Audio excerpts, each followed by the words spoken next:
অভিনয় আসলে শুরু হয় কেমনে, মানুষ কেন অভিনয় করে?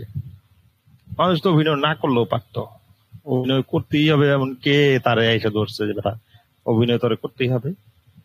কেউ বলে নাই তুমি অভিনয় করোই, বললে। অভিনয়ের শুরুটা আসলে কেমনে হয়? ধরেন মানুষের আজকে তো আমরা শহরবাসী মানুষ একেবারে আরাম করে বসে বসে গপ্প মারতেছি। একটা সময় তো এমন ছিল না দুনিয়াটা। দুনিয়াটা ছিল যে যে আজকে আপনি খেয়ে আছেন, কালকে কি খাবেন জানেন না। হ্যাঁ, এবং মানুষ ছিল একটা দলবদ্ধ প্রাণী। কয়েকটা মানুষ একসাথে থাকতো, তারা লাঠি সোটা বা বর্ষা নিয়া, বড়জোর পাথর দিয়া তৈরি সেই সব অস্ত্র নিয়া বের হইতো। রাতের বেলা দিনের বেলা যে কোনো সময় বের হইতো পশু মারার জন্য, এবং কাঁচা মাংস খাইতো তারা মাইরা মুইরা। শুধু পশু খাইতো তা না, মানুষও খাইতো। এখনো মানুষ খায়, মানুষ খায়, কিন্তু সেই সময়, হ্যাঁ, তো সেই সময় আপনার এই মানুষ যে শিকার করতে বেরোইতো, শিকার করা শেষ হওয়ার পরে, খাওয়া দাওয়া শেষ হওয়ার পরে তারা ওই শিকারের গল্পটা করতো। তারা গুহার মধ্যে সেই শিকারের গল্পটা করতে গিয়া তখন তারা কেউ কেউ পশু সাজতো, কেউ কেউ পশুর চামড়া দিয়া পশু সেজে মুখোশ লাগাইয়া, হ্যাঁ, তখন দেখাইতো এমনে এমনে ও এমনে মারছে, ও এমনে মারছে। এবং ধারণা করে নেওয়া হয় যে এইটাই হচ্ছে পৃথিবীর প্রাচীনতম অভিনয় আসলে, যে অন্য আরেকটা প্রাণীর মতো হয়ে গিয়ে দেখানো যে এই প্রাণীটা এমনি এমনি করছে। এবং তারপরে সেখান থেকে নৃত্যর আবিষ্কারও এভাবেই হয়েছে, ওই যে পশুর পিছনে ধাওয়া করতে করতে নৃত্যরও আবিষ্কার হয়। হ্যাঁ, তাই না? এখন এই নৃত্যর আবিষ্কারের সঙ্গে অবশ্য পূজা পার্বণের ব্যাপার আছে। এবং পূজা পার্বণটা প্রথমে মানুষের, আপনি যদি মানে ইতিহাস এবং ধর্ম এবং দর্শন এবং রাষ্ট্র ব্যবস্থা এগুলো সব নিয়ে যদি বুঝতে চেষ্টা করেন, প্রথমে আপনার মূর্খতা থেকে বেরোতে হবে। প্রথমে মূর্খতা থেকে বেরোতে হবে কোথায়? যে বায়াসড হওয়া যাবে না, ঠান্ডা মাথায় বুঝতে হবে জিনিসটা আসলে কি। মানুষের যদি আপনি ইতিহাস খোঁজেন, তাই ধর্মের ইতিহাস আসবে। কিভাবে আসবে? মানুষের এখনো বাংলাদেশেই আছে কিছু মানুষ আছে যারা গাছ পূজা করে। বেশি দূর না, সিলেটে যাবেন, সিলেটে এক শ্রেণীর মানুষ আছে যারা গাছ পূজা করে। ঠিক আছে? এখন বলেন গাছ পূজা এই যুগে মানুষ করে, আপনার হাস্যকর মনে হয় না জিনিসটা? কিন্তু তার কাছে এটা হাস্যকর না, তার কাছে ওটা তার ধর্ম, সে এটা বিশ্বাস করে। আপনি কইতে পারেন যে সে ধর্ম অন্ধ, হ্যাঁ অন্ধ, সে অন্ধ বিশ্বাস করে। এটা তার বিশ্বাসের জায়গা, যে গাছের একটা ক্ষমতা আছে, গাছ একটা দেবতার মতো, সে গাছকে পূজা করে। আচ্ছা, প্রথমত মানব জাতির শুরুই ছিল পূজাটাই করতো প্রকৃতিকে, পাথর, পাহাড়, গাছ, এগুলোকে পূজা করতো। আচ্ছা, কেন পূজা করতো? কারণ মানুষের হাতে প্রকৃতি নাই। ধরেন এক জায়গায় বসবাস করছে, একেবারে ভূমিধস হয়ে সমস্ত মানুষজন মইরা সাপ হয়ে গেল। মানুষ এটা দেখছে যে আয় হায়, চোখের সামনে সব মরে গেল। এক জায়গায় বসবাস করছে, সুনামি এসে সব ভাষায় নিয়ে চলে গেল সাগরের মধ্যে। মানুষ তখন সুনামি কিভাবে হয় জানতো না, এখন মানুষ জানে। এখন মানুষ সুনামি হবে এটা আগাম বলে দেওয়া যায়, যে অতটা বাদে ওই জায়গায় সুনামি হবে, বলে দেওয়া যায় আগাম আগাম। এখন মানুষ আগে জানতো না। তারপরে ধরেন একটা সুন্দর কোনো জায়গায় বসবাসে ঝড় এসে ভেঙে চুরে সব নিয়ে চলে গেল। এই যে প্রকৃতি যে মানুষের আন্ডারে না, এখনো না, কিন্তু মানুষ এখন পূর্বাভাস করতে পারে যে অমুক তারিখে অতটা বাজে ঝড় আসবে। মানুষ প্রকৃতিকে রিড করছে, তখন তো রিড করেনি বলে তখন মানুষ মনে করতো যে এইটা মনে হয় একটা কোনো মহাশক্তি ধর, এবং এই জন্য এই মহাশক্তি ধরকে যদি আমি তার কাছে নত হই, তাইলে সে মনে হয় আমাকে দয়া করবে। সে যে আমার উপরে যে গজব পাঠায়, সে যে আমার মারতে চেষ্টা করে, এটা মারবে না সে। এইখান থেকেই মূলত আসলে এই পূজা অর্চনা।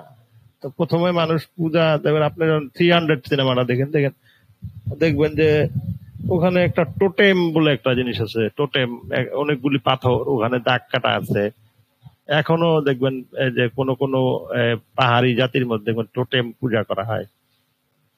হ্যাঁ, এই পূজার সাথে একটা অভিনয় সম্পর্ক আছে। কিভাবে? সে ওখানে নৃত্য করে, গান করে, এবং ওই যে টোটেম যেটা তার চারপাশে ঘুরে ঘুরে সে পূজাটা করে। তো এই পূজাটা কি করে আসলে? এই পূজাটা সে যা নয় সে তাই হওয়ার চেষ্টা করে।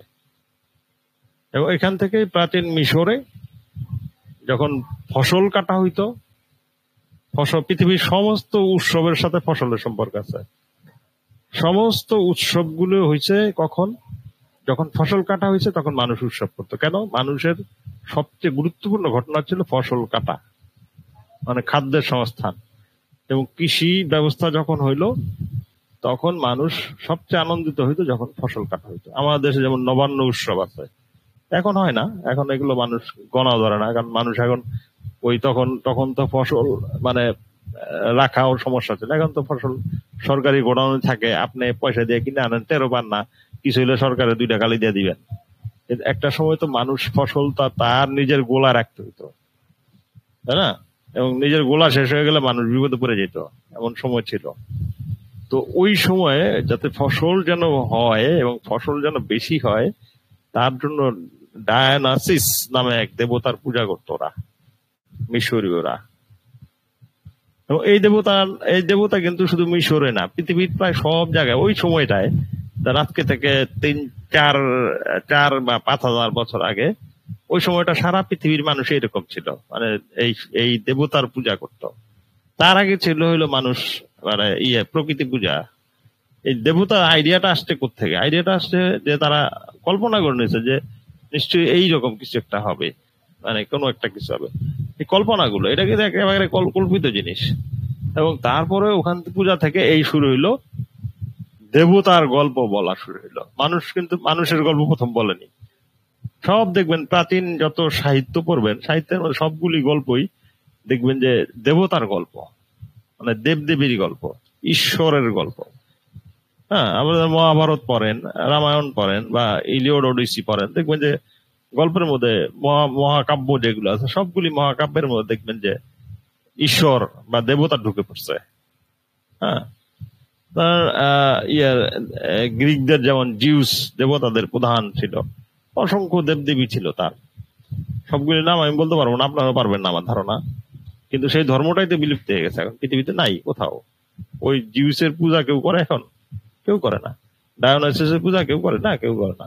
মানুষ এখন হাসে শুনলে এগুলো। তার মানে এগুলো সব বদলাইছে, কিন্তু মানুষের উপরে এর প্রভাবটা রয়ে গেছে এখন। কেমনে? এগুলো হয়ে গেছে এখন মিথ। মিথ একটা আছে, বই আছে, দ্য পাওয়ার অফ মিথ, হ্যাঁ, জোসেফ ক্যাম্বেলের লেখা।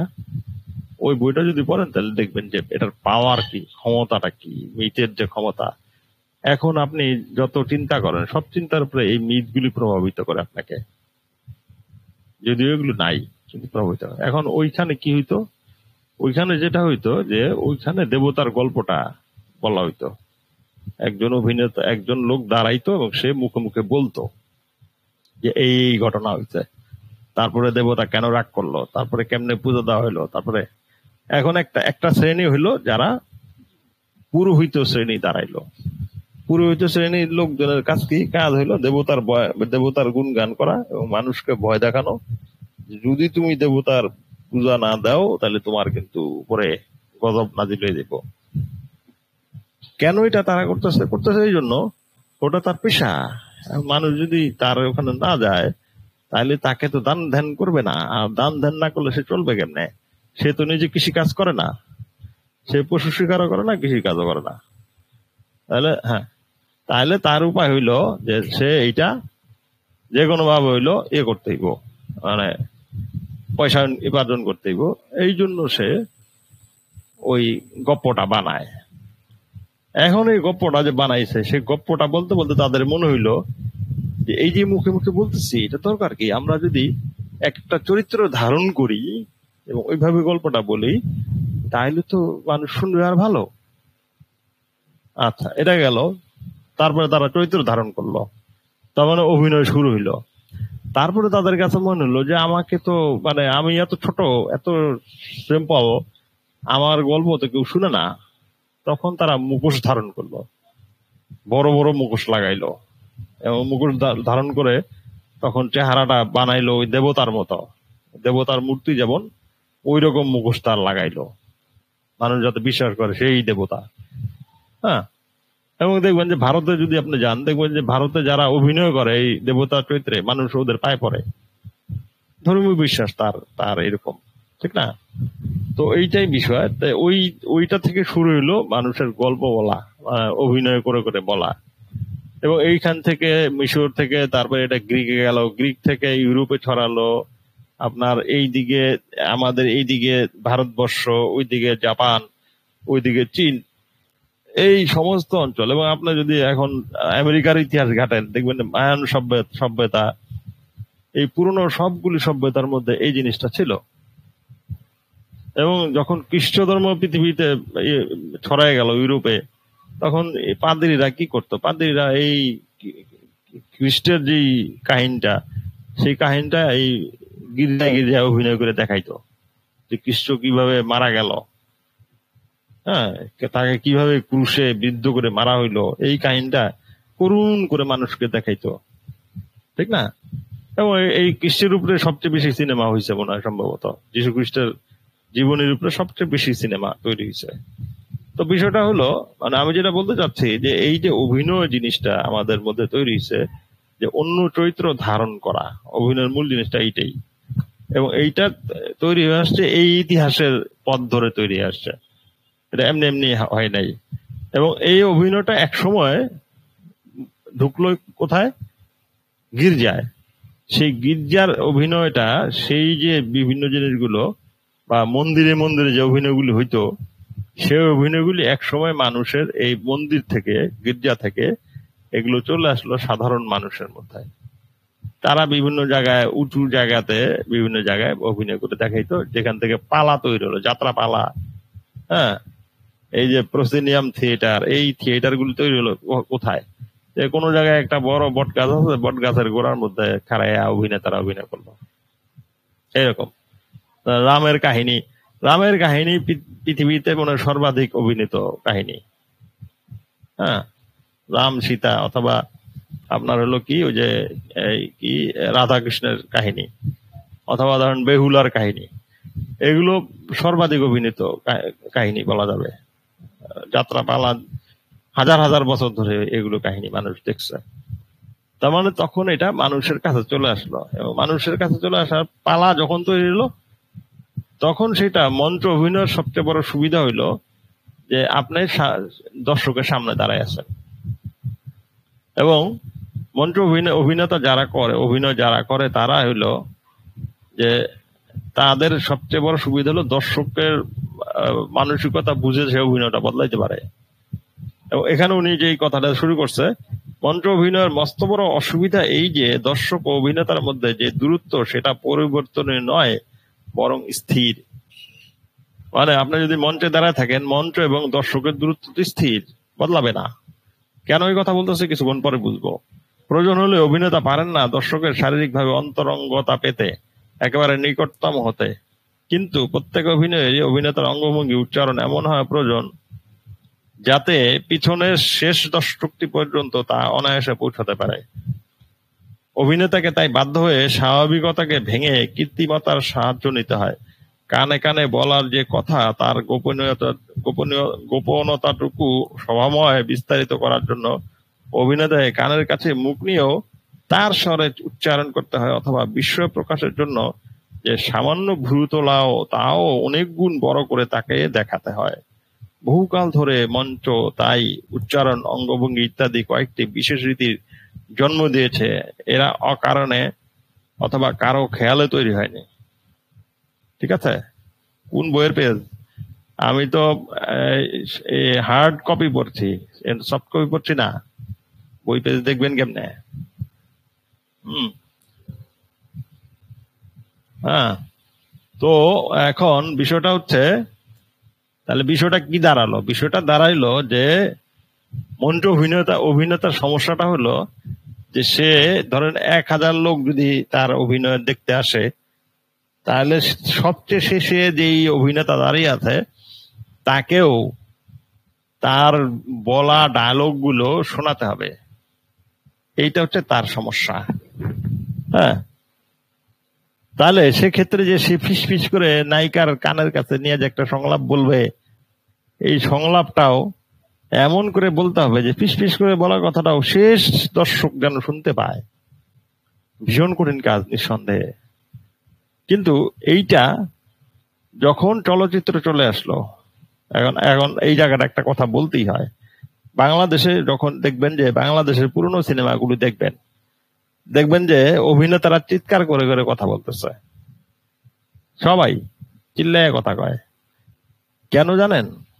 কারণ বাংলা সিনেমার প্রথম দিকে যারা অভিনেতা ছিল সবাই আসছে হলো থিয়েটার থেকে অথবা যাত্রাপালা থেকে। কারণ যাত্রা যারা অভিনয় করে ওরা গিয়ে আমাদের মতো কথা না, মঞ্চে গিয়া অন্যরকম স্টাইলে চিৎকার করে করে কথা বলে। কেন চিৎকার করে কেন? তো কারণ সে জানে যে এখানে কয়েক হাজার লোক আছে এবং তাকে শোনাইতে হবে কথাগুলো, এই জন্য সে চিল্লাই থাকে। এখন যখন সে সিনেমা আসে তখন তার ওই স্বভাবটা রয়ে যায়। যার জন্য আপনারা যদি জাস্ট সিঙ্গার অথবা সিঙ্গিং ইন দ্য রেইন, একটা সিনেমা আছে বিখ্যাত cinema singing in the rain, আমি একটু দেখি এটা আমি পাই কিনা।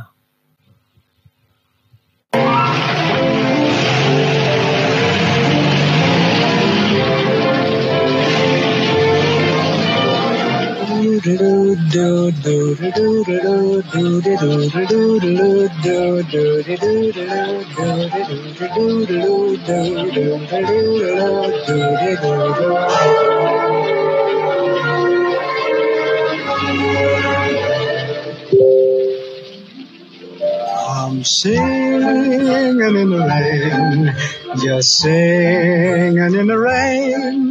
What a glorious feeling, I'm happy again. I'm laughing at clouds so dark up above. The sun's in my heart and I'm ready for love. Let the stormy clouds chase everyone from the place. Come on with the rain, I've a smile on my face. I'll walk down the lane with a happy refrain, just singing in the rain, dancing in the rain.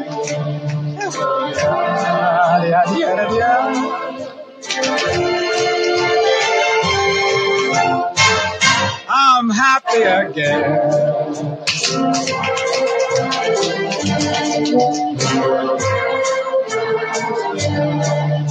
I'm singing and dancing in the rain.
dancing and singing in the rain.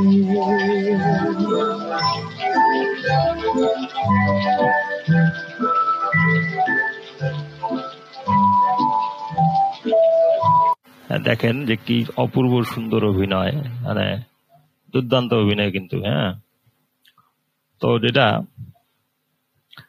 তো ওই যে চিৎকার করে যে কথা বলে, এইটা কিন্তু যখন সিনেমা আসলো তখন সেটা এই স্বভাবটা রয়ে গেল, কিন্তু তখন এই জায়গাটা এইখানে উনি বলতেছে চলচ্চিত্র এদিক থেকে অনেক এগিয়ে গেছে, তার কর্মক্ষেত্র অনেক প্রসারিত, মঞ্চের মতো 3 দিয়ে ঘেরাটোপ লাগানো কাঠের কয়টি পাটাতনের উপর সমস্ত কিছুর কল্পনা করার প্রয়োজন নেই, বিশ্বময় ঘুরে বেড়ানোর ক্ষমতা নিয়ে তার সৃষ্টি হয়েছে। ভারী আশ্চর্য এই মুক্তি আর ব্যক্তি কেমন করে সে পেয়েছে 2টি যন্ত্রের আবিষ্কারের ফলে। একটি ক্যামেরা অর্থাৎ চিত্রগ্রহণ যন্ত্র, সব জায়গায় গিয়ে সবকিছুর ছবি নিজের বুকের মধ্যে জমিয়ে রাখতে পারে, আর একটি শব্দ ধারণ যন্ত্র, এরও শক্তি অসাধারণ। মঞ্চের দর্শককে কানে ও চোখের যে পরীক্ষা দিতে হতো তার বদলে এরাই সে কাজগুলো সেরে শুধুই নাটকটি দর্শকের উপহার দেবে। এরা যেখানে সেখানে যাবার যে অবাধ স্পর্ধা রাখে, সেইটাই হলো চিত্রের শক্তিশালী চিত্র মাধ্যম হবার কারণ।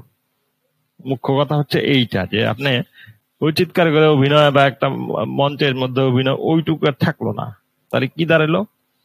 চিত্রগ্রহণ যন্ত্রের লেন্স এবং ফোকাস এর একটি নির্দিষ্ট গণ্ডি আছে, যার বাইরে অভিনেতা কখনো যেতে পারে না। এই সীমাবদ্ধতা আবার বলতে শুনি। হ্যাঁ, চিত্রগ্রহণ কক্ষের আলোকিত পরিধির মধ্যেই বিশেষ কতগুলো স্থান অভিনেতার জন্য নির্দিষ্ট, তার স্থান বদল যা কিছু সব আছে আগে থেকে নির্দেশ দেওয়া থাকে।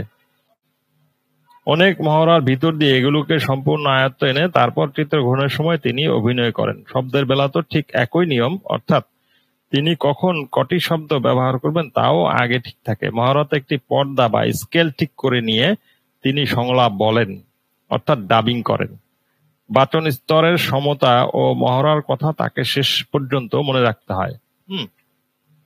আরেকটা জিনিস নিশ্চয়ই আপনারা জানেন, যে ধরেন আমি একটা স্কেলে কথা বললাম, আপনাকে ধমক দিলাম একটা স্কেলে, তখন সেই স্কেলটা আপনাকে মানে ওই স্কেল থেকে শুরু করতে হবে সংলাপ বলা। কেন জানেন? এটা মানুষ বাস্তবে করে। আপনার সাথে যখন কেউ চেঁচামেচি করে, আপনিও পাল্টা চেঁচামেচি করেন, এবং এটা যদি না করেন তখন অভিনয়টা তখন না বাস্তবসম্মত মনে হয় না। মানে আপনি ধরেন আপনি যেমন বল যখন পাস করে ফুটবল খেলায়, কেউ একজন বলটা দেয়, কেউ একজন নেয়। যে দেয় সে এবং যে নেয় দুজন যদি সমন্বয় না করতে পারে তাহলে বলটা পাস হবে না। সংলাপও তাই। সংলাপ বা বলার ক্ষেত্রে আপনি যে আপনার কো অ্যাক্টর আছে তাকে যে সংলাপটা বললেন, সে যদি রিসিভ না করতে পারে তাহলে আপনার সংলাপটা ভালো শোনাবে না। এই বিষয়টা আছে। তাহলে এখন ধরুন একটা, এখানে আবার লিখছে, ধরুন একটা কোনো বক্তৃতায় কোনো একজন বক্তাকে দেখা যাচ্ছে বক্তৃতা করতে, মাঠে জনতা জমায়েত হয়েছে।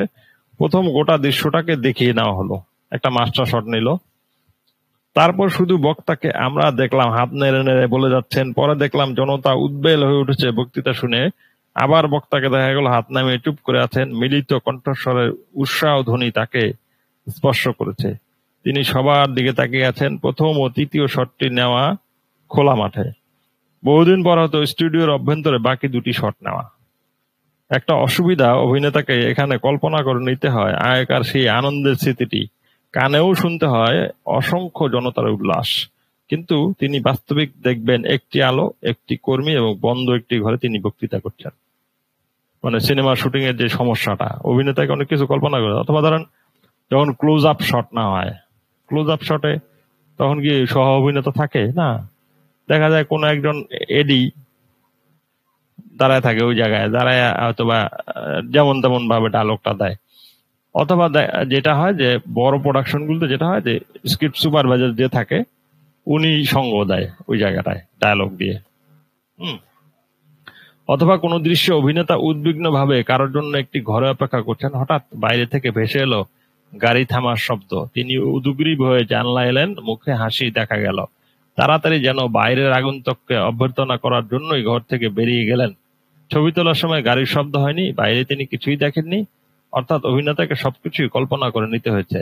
এবং বহু পরে ছবি গ্রহণের শেষে সম্পাদনা কক্ষে ছবিটির সঙ্গে বিভিন্ন প্রয়োজনীয় শব্দ জুড়ে দেওয়া হয়েছে। কিন্তু এমন দৃশ্য স্টুডিওতে প্রতিদিনই নেওয়া হচ্ছে, প্রতি ক্ষেত্রেই এই কল্পনা করে নেবার বিশেষ চাপ থাকে অভিনেতার উপর। মানে আপনাকে কল্পনা করে নিতে যে এই বাড়ির পাশ দিয়ে একটা রেল লাইন আছে, রেলগাড়ি যাচ্ছে, এবং রেলগাড়ি আসলো, রাতের 3টা বাজে আপনি ঘুম থেকে জেগে উঠলেন রেলগাড়ির শব্দ শুনে, হ্যাঁ, বা হুইসেল শুনে আপনি জেগে উঠলেন, এরকম কল্পনা করে নিলেন। আপনার যদি একটা বিখ্যাত সিনেমা আছে, এটা হচ্ছে পাকিজা, যদি দেখে থাকেন। পাকিজা সিনেমার একটা দৃশ্য আছে যে নায়ক যখন নায়িকাকে দেখে তখন ঘুমিয়ে থাকে নায়িকা, এবং সে নায়িকার পায়ের আঙ্গুলের ফাঁকের মধ্যে একটা চিঠি দিয়ে চলে যায়, একটা কবিতা, কবিতা সে ওখানে দিয়ে সে চলে যায়। এবং সেই মেয়েটা এই কবিতাটা যখন পড়ে তখন সে মানে খুঁজে বেড়ায় যে কে এই কবিতাটা দিল তাকে।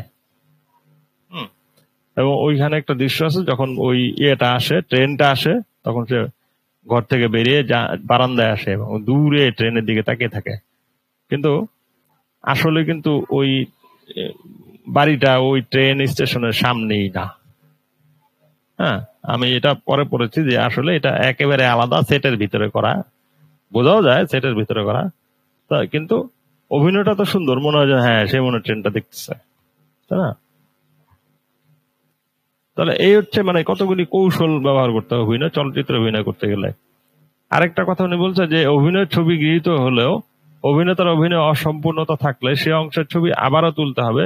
আর যে ছবিতে তার অভিনয় তোলা হলো তাকে আর ইচ্ছে করেও বদলাতে পারবেন না তিনি, তা চিরকালের জন্য গৃহীত হয়ে গেল। কাজেই সম্পূর্ণ অভিনয়টি তৈরি করেই তবে চিত্রগ্রহণ যন্ত্রের মুখোমুখি দাঁড়াতে হবে তাকে।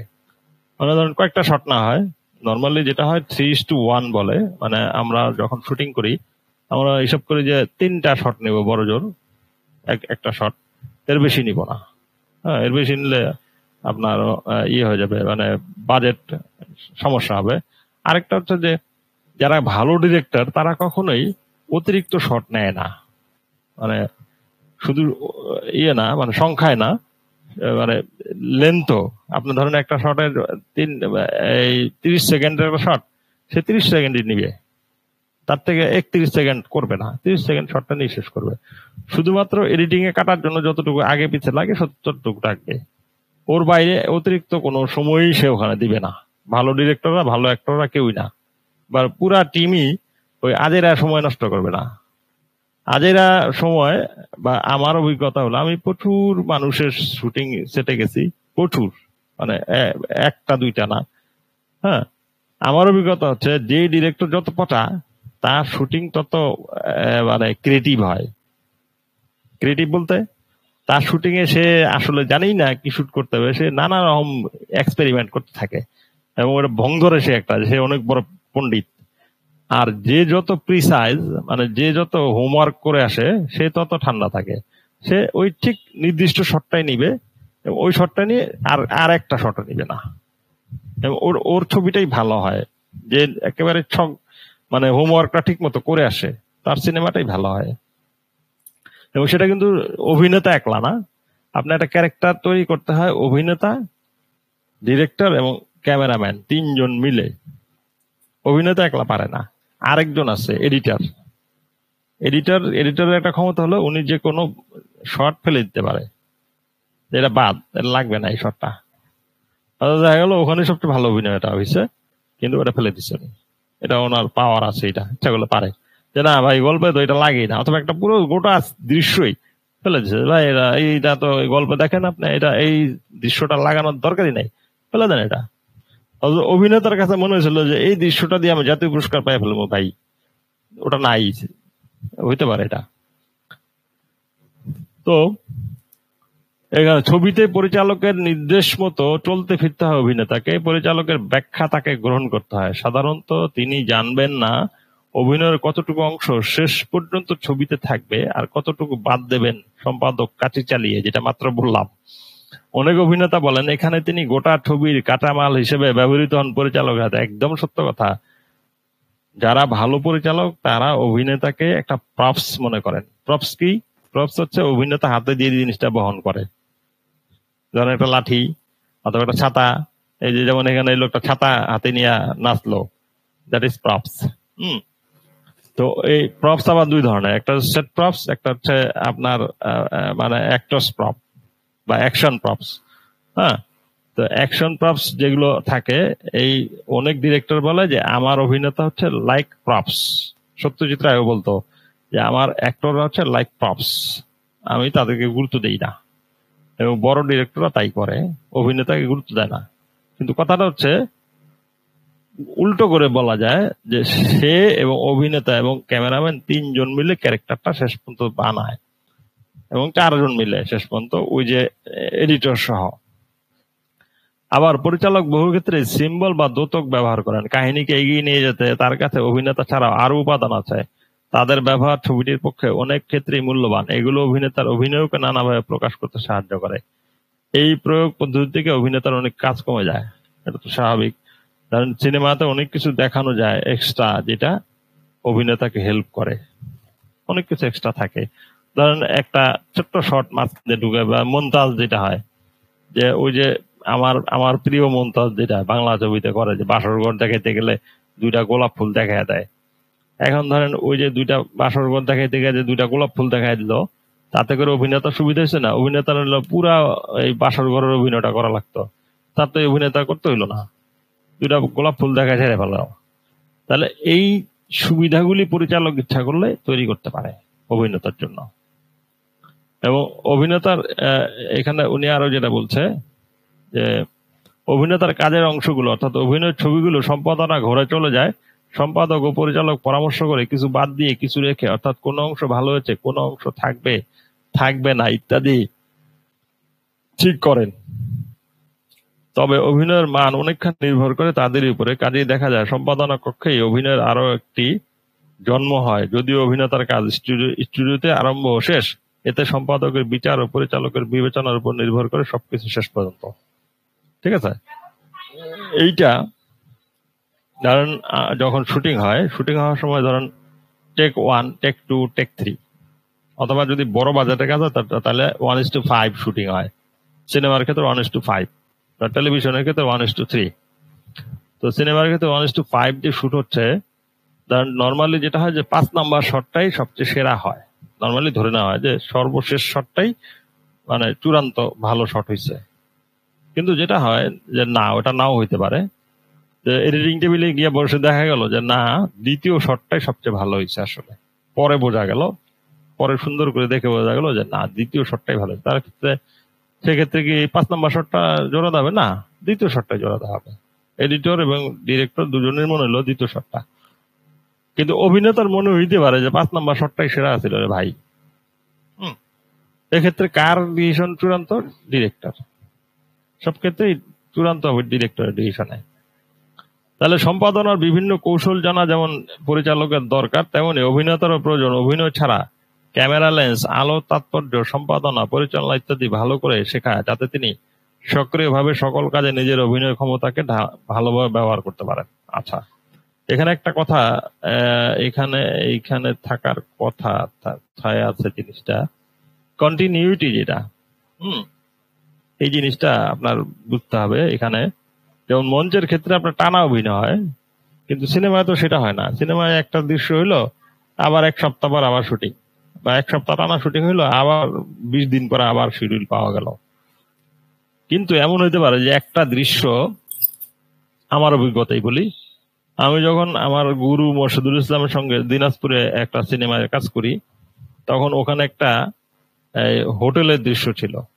উনি ডাক দিয়ে বললেন, এই তুমি এখানে কটা লোক বসায় দাও। লোক বসায় মানে বলতেছে যে হোটেলে যে স্বাভাবিকভাবে লোকজন বসে খায়, ওখানে ওই লোকগুলি থাকবে না? হ্যাঁ, ওখানে থাকবে। তো আমরা তো এই অ্যাক্টর গুলি নিয়ে যাইনি, তা আমরা এই অ্যাক্টর গুলি কোথায় পাইলাম? শুটিং দেখতে আসছে যে লোকজন, ওগুলোরে পটায় পটায় নিয়ে আসছি, যে ভাই এই সিনেমায় শুটিং করবা? করবো। আচ্ছা, টাকা দিব? তাই নাকি? হ্যাঁ, আসো, 500 টাকা দিব, যাও। তা ওই লোক লোভে লোভে আসছে, আসার পরেই যেটা করা হয়েছে, কৌশলটা যেটা করছি আমরা, ও বেটার ড্রেস গুলি খোলাইছি, খোলায় আমাদের নিজস্ব ড্রেস পরাইছি, ওর মোবাইলটা নিয়ে নিছি, নিয়ে তারপরে বলছে যে বসো গিয়া, তারপরে মেকআপ টেকআপ করা বসাই দিছি। এখন বসা দেওয়ার পর শুটিং তো অল্প সময় শেষ হয় না, সিনেমার শুটিং তো লেন্দি প্রসেস, শুটিং ও চলছে, ওর মাঝখানে ও বেটার মোবাইল আমার কাছে। হ্যাঁ, তারপরে ও বেটা হঠাৎ করে মাঝখানে মনে হয়েছে, মানে ও তো বুঝে নাই যে এত সময় লাগবে, সারাদিন লাগবে। ও তো দুপুরবেলা গেছে, ভাই আমার তো, আমি তো বেরোইছি মেয়ের বাড়িতে যাওয়ার জন্য দাওয়াত খাইতে। মিয়া কিসের দাওয়াত, তুমি এখানে দাওয়াত খাবে আজকে? হুম, না ভাই যাইতে হবে। তাতে যাও গা, 500 টাকা পাবা না, ড্রেসও পাবা না, মোবাইল তো মারা গেছেই। এটা কি বলে? হ্যাঁ, তাই আবার কি, তোমার সাথে কথাই ছিল শুটিং শেষ হলে যাবা, এটা তো ঝামেলা হয়ে গেল। হ্যাঁ, কয় তাহলে মোবাইলটা দাও বাহে। মোবাইল দিছি, তখন মেয়ের বাড়িতে ফোন করে বলে আজকে আমি ঝামেলায় পড়ে গেছি, আজকে আসতে পারবো না। তো তারপরে শুটিং হবে, এর মধ্যে নামলো বৃষ্টি। বলো তো কি হইলো, আমরা পুরো সিনটা শেষ করতে পারলাম না। এখন যারা ছিল ওদেরকে বললাম, ভাই এখন শুটিং তো শেষ হইলো না, কালকে আবার আসতে হবে তোমাদের। কিরকম রিস্কি বুঝেন, যদি কালকে তারা না আসে আমরা পড়বো না বিপদে। কারণ কন্টিনিউটি, কন্টিনিউটি জিনিসটা কি, ধরেন পরে মানে শটের মাঝখানে হঠাৎ করে যদি দেখেন যে নায়কের বিপরীতে বসেছিল একটা জুয়ান লোক, হঠাৎ করে দেখতেছেন যে হঠাৎ করে লোকটা বুড়ো হয়ে গেল, তখন কেমন হবে? তখন মারতে ইচ্ছে করবে ডিরেক্টর, আরে কি হলো এই লোকটা হঠাৎ করে বুড়ো হয়ে গেল কে? তার মানে এটা সম্ভব না, ওই সেম লোকটাই তো ওই জায়গায় বসে থাকতে হবে। তো এটা হলো কন্টিনিউটি, মানে আপনার আগে শটে যা দেখাইছেন পরের শটে তাই দেখাবেন, তারপরে শটে তাই দেখাবেন, ঠিক না? এবং শুধু এইটা শুধু অভিনয় না, এইটা হবে আপনার পোশাকে হবে, লোকেশনে হবে, এই মানে আপনার কালারে হবে, সব কিছুর কন্টিনিউটি থাকতে হবে। এবং কন্টিনিউটি দেখার জন্য আলাদা একজন লোকই থাকে, একটা এডি থাকে যে কন্টিনিউটি মেনটেন করে, যে ঠিকঠাক মতো যাচ্ছে কিনা, কস্টিউমটা ঠিক আছে কিনা, ওই দৃশ্যে এই শটগুলিতে এই কস্টিউমটা পরবে, তারপরে ওই শটে গিয়ে কস্টিউমটা চেঞ্জ করে ওই কস্টিউমটা লাগাবে। এই পুরো সিনেমায় তো কস্টিউম চেঞ্জ করবে, এবং মেকআপ যদি চেঞ্জ হয় সেই মেকআপের হিসাবও রাখবে যে কোথায় কোথায় কখন কখন মেকআপ চেঞ্জ হবে। এগুলো হচ্ছে কন্টিনিউটি। হ্যাঁ, সেটের ব্যাপারে কন্টিনিউটি থাকবে, যে শ্বশুর বাড়িটা কেমন দেখতে, আর নিজের বাড়িটা দেখতে কেমন, আর হলো বন্ধুর বাড়ি দেখতে কেমন, এগুলো মেনটেন করতে হবে। অভিনয়ের ক্ষেত্রে যে কন্টিনিউটি হলো, অভিনয়ের ক্ষেত্রে সবচেয়ে সবচেয়ে মানে সমস্যাটা যেটা হয়, ধরেন আপনি 1 কাপ চা খাবেন, অভিনেতারা যে সমস্যাটা করে, 1 কাপ চা খাবেন, তা আপনি চাটা প্রথমে তো নিয়েই গট করে মুখে দিবেন না, চাটা নিয়ে কাপটা নিয়ে হাতে নিয়ে বসে আছেন, ঠিক আছে?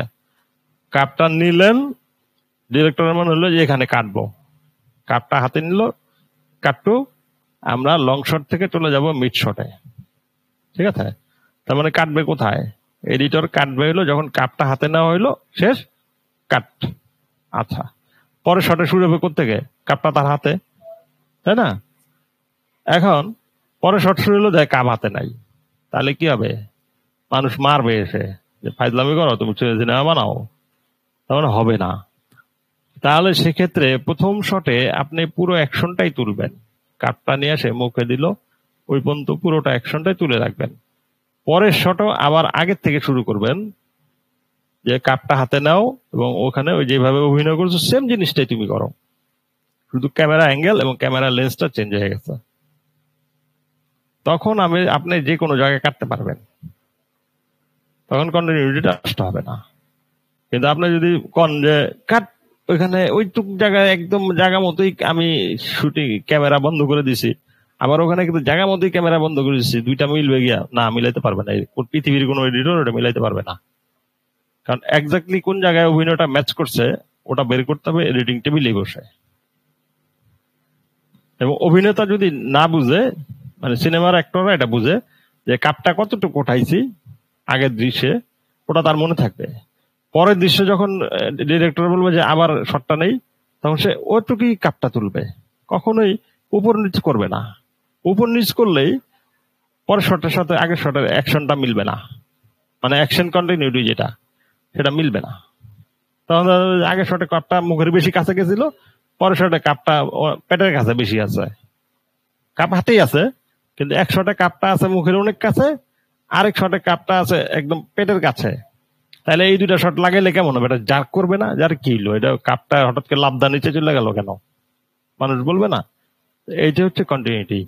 আপনার অভিনেতাকে এই কন্টিনিউটিটা খুব বুঝতে হয়, যে এই কন্টিনিউটিটা কিভাবে আমি প্রত্যেকটা শটে শটে, যখন একটা শট সেকেন্ড টাইম যখন একটা অভিনয় টেক করা হবে, প্রথমবার যে অভিনয়টা সে করছে সেই অভিনয়টাই বারে বারে তাকে রিপিট করতে হবে।